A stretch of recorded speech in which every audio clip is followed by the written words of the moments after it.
욕실 리모델링을 하면서 이런 말 많이 합니다.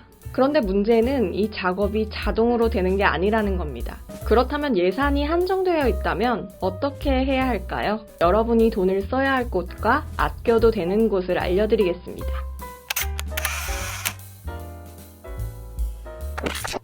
욕실 리모델링을 하면서 이런 말 많이 합니다. 호텔 욕실처럼 해주세요. 그래서 비싼 타일 고르고 수입 수전도 고르고 간접 조명도 넣습니다. 그런데 공사가 끝나고 나면 이상합니다. 분명 돈은 많이 썼는데 호텔 느낌은 안 나고 그냥 비싼 화장실이 돼버렸어요. 왜 이런 일이 생길까요? 오늘은 욕실 인테리어에서 사람들이 가장 많이 돈을 잘못 쓰는 이유를 알려드리겠습니다. 인테리어 번역기 집하고입니다.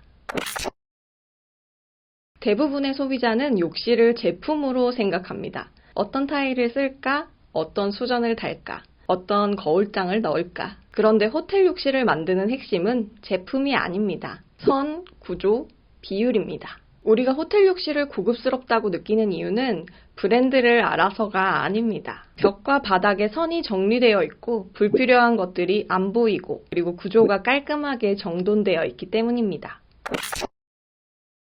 예를 하나 들어보겠습니다. 평당 수십만 원짜리 수입 타일을 썼습니다. 그런데 벽과 바닥 줄눈이 안 맞습니다. 코너에는 애매한 자투리 타일이 들어갑니다. 여러분은 이 공간을 보고 비싼 욕실이라고 느낄까요? 그냥 어설픈 욕실이라고 느끼실 겁니다. 반대로 타일 가격이 조금 저렴해도 선이 정확히 맞아떨어지면 공간이 훨씬 고급스럽게 보입니다. 욕실의 선은 바로 줄눈의 선입니다. 그런데 문제는 이 작업이 자동으로 되는 게 아니라는 겁니다. 설계가 필요하고 시간이 필요하고 실력이 필요합니다. 그래서 돈을 써야 한다면 타일 가격보다 이 디테일에 먼저 써야 한다고 생각합니다. 두 번째는 수납입니다. 호텔 욕실 사진을 보면 물건이 거의 없습니다. 그런데 우리 집은 다릅니다. 호텔 욕실을 따라하다가 입주 후 결국 샴푸 놓을 곳이 없어서 별도로 선반을 달게 됩니다. 이 순간 호텔 느낌은 끝납니다. 그래서 중요한 건 물건을 숨기는 능력이 아니라 처음부터 물건이 놓일 자리를 따로 설계해야 한다는 겁니다. 세 번째는 간접 조명입니다. 요즘 욕실 견적서에 간접 조명 넣는 경우 정말 많습니다. 그런데 간혹 스위치 분리가 안 돼 있는 경우가 있습니다. 분위기 있게 쓰려고 넣었는데 결국 항상 메인 등과 같이 켜지게 됩니다. 중요한 건 조명 개수가 아니라 사용 방식입니다. 그렇다면 예산이 한정되어 있다면 어떻게 해야 할까요?